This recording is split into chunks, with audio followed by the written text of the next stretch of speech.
मेरे प्यारे दर्शक, आज मैं आपको जो कहानी सुनाने जा रहा हूँ उसे ध्यान से सुनिए। क्या आशीर्वाद लगता है? आत्मा से दी गई दुआ क्या लगती है? जब लोग श्राप देते थे वो लग जाता था, वो झेलना पड़ता था लोगों को। क्या आशीर्वाद देते हैं दुआ से वो लगता है? हाँ, बिल्कुल लगता है। आज मैं उसी के बारे में आपको बताने जा रहा हूँ। आप लोगों से विनम्र मेरा हाथ जोड़कर निवेदन है कि वीडियो को लास्ट तक जरूर सुनें। दोस्तों, एक राजा थे, महान वीर परमेश्वरी राजा। दोस्तों, अजमा राज्य के परमेश्वरी राजा थे। दोस्तों, राजा बहुत महान थे, बहुत वीर थे। दोस्तों, उनके प्रजा में कोई कमी नहीं थी। दोस्तों, एक दिन की बात है, राजा और रानी सुबह सुबह टहलने के लिए निकले थे। तो वहां पर जो उनके राज्य में सफाई कर्मी था, सफाई कर रहा था। उन राजा और रानी को देखकर उसने मुंह छिपा लिया। राजा को इस बात का बहुत बुरा लगा, लेकिन राजा ने उस समय कुछ नहीं कहा। चुपचाप अपने दरबार में आया, दरबार लगाया और दरबार में सेनापति को हुक्म दिया कि जाओ उस सफाई कर्मी को मेरे दरबार में हाजिर किया जाए। श्रोताओं, उस सफाई कर्मी को दरबार में हाजिर किया गया और कहा, बताओ तुमने मुझे देखकर मुंह क्यों मुड़ा दिया, मुंह क्यों छिपा लिया? राजा ने कहा।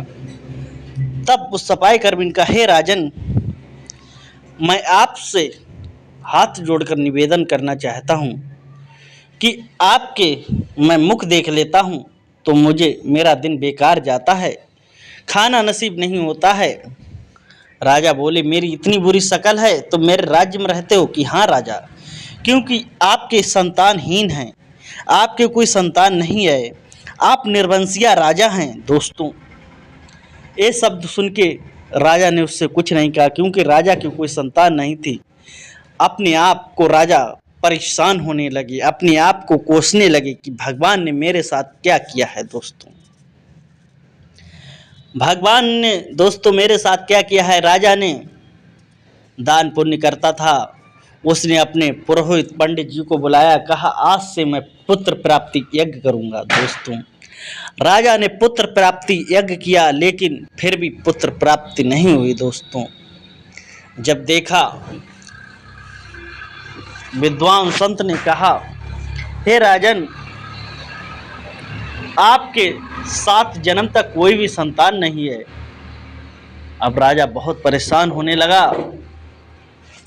तब उन संत ने कहा, लेकिन शर्त एक है, आपको संतान तो मिलेगी, लेकिन उसकी उम्र 25 वर्ष है। दोस्तों, कहा संतान तो मिलेगी, उसकी उम्र लगभग 25 वर्ष है। राजा बोले, ठीक है, अगर संतान मुझे मिलेगी तो 25 वर्ष है, मुझे कोई निर्वंशिया तो नहीं कहेगा, मुझे देखकर कोई मुंह तो नहीं छिपाएगा। श्रोताओं, ये राजा ने कहा, ठीक है।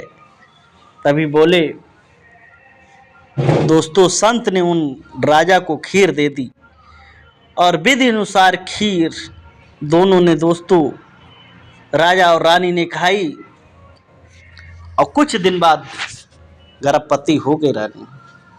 गर्भवती होने के बाद में समय बीतता गया। दोस्तों, उनके एक पुत्र, महान व्यक्ति पुत्र का जन्म हुआ, जो बहुत ही दयावान, दयालु था। अब धीरे धीरे दोस्तों, पिता को पता था मेरा पुत्र की आयु 25 वर्ष है।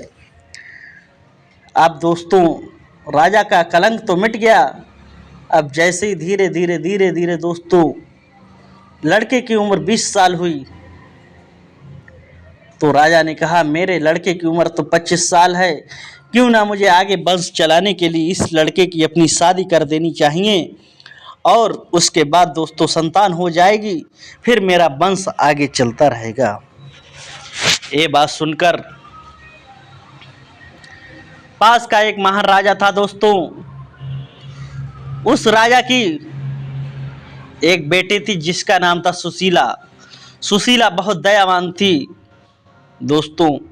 भूखे को भोजन कराती थी, प्रतिदिन दान दिया करती थी। उस राजा ने अपनी बेटी का टीका दोस्तों उस राजा के बेटे से करवा दिया जिसकी उम्र 25 वर्ष थी। दोस्तों लड़की यहाँ भी दयालु थी दोस्तों। भूखे को भोजन प्रतिदिन कराती थी और गरीबों में धन बांटती थी। ऐसे ही चलता गया। जब दोस्तों 25 साल का समय आया नजदीक, 25 दिन पूरे होने में 2 दिन का समय रह गया। राजा बीमार पड़ने लगे दोस्तों। टेंशन में राजा ने खाना पीना सब छोड़ दिया। उधर दोस्तों क्या होता है, ध्यान से सुनने की बात है।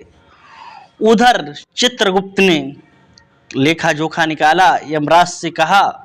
यमराज ने दूत भेजे कि जाओ तुम्हें राज्य में, अजा राज्य में दोस्तों जो राजा है उनके पुत्र का आपको प्राण खींच कर लाना है। दोस्तों कहा इसकी मृत्यु एक सर्प के काटने से होगी। सर्प को तुम प्रेरित करो जिससे वो राजा के बेटे को काटे। उधर दोस्तों दूत आज्ञा पाकर उस सर्प को प्रेरित करने लगते हैं दोस्तों। सर्प घूमता हुआ महल में प्रवेश कर जाता है जहां पर राजा का बेटा लेटा था दोस्तों। अब ध्यान से सुनने की बात यह है, उधर क्या होता है दोस्तों, उस राज्य में एक भिखारी रहता था। वो भीख मांगकर अपना गुजर बसर करता था दोस्तों। उस पिता की एक बेटी थी जिसकी शादी उसने कुछ समय पहले कर दी थी, लेकिन उस बेटी का जो पति था वो उसे मारता था, पीटता था, मदिरापान करता था दोस्तों। इसलिए उन्होंने अपनी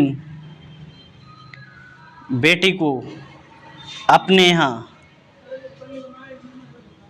बुला लिया दोस्तों।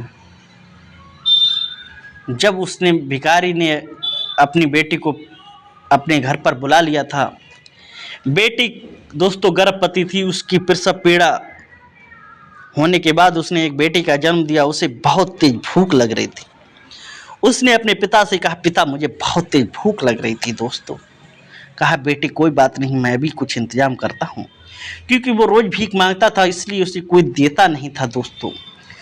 उस दिन दोस्तों उस बेटे की जो पत्नी थी वो गरीबों को भोजन कराती थी। उस दिन अपने पति के लिए उसने थाल सजाया और जैसे ही लेकर बड़ी दोस्तों तुरंत वो गरीब पहुंच गया। कहा बेटी मेरी बेटी के एक बेटी का जन्म हुआ है, वो उस समय भूख से तड़प रही है और मेरे पास कुछ भी नहीं है, आप इस भोजन को मुझे दे दीजिए। उसने सोचा मेरे पति अभी सो रहे हैं, उन्हें उठने में टाइम है, क्यों ना ये भोजन मैं इसको दे देती हूँ दोस्तों।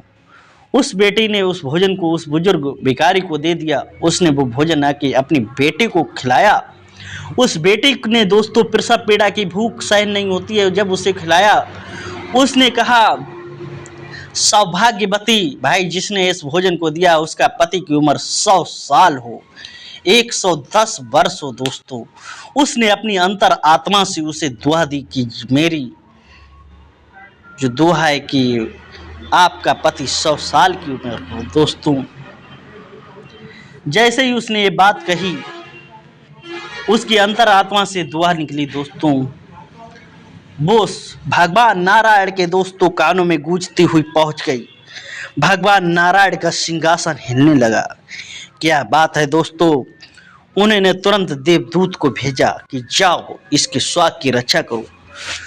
दोस्तों देवदूत भगवान आए, उन्होंने देखा दोस्तों ये सर्प प्राण खींच रहा है दोस्तों। उस तुरंत उन्हें सांप के बीच में देवदूत बन गए दोस्तों। सांप वहां से हिल भी नहीं रहा, चल भी नहीं रहा। सर्प कह रहा है कि मुझे क्या हो गया दोस्तों।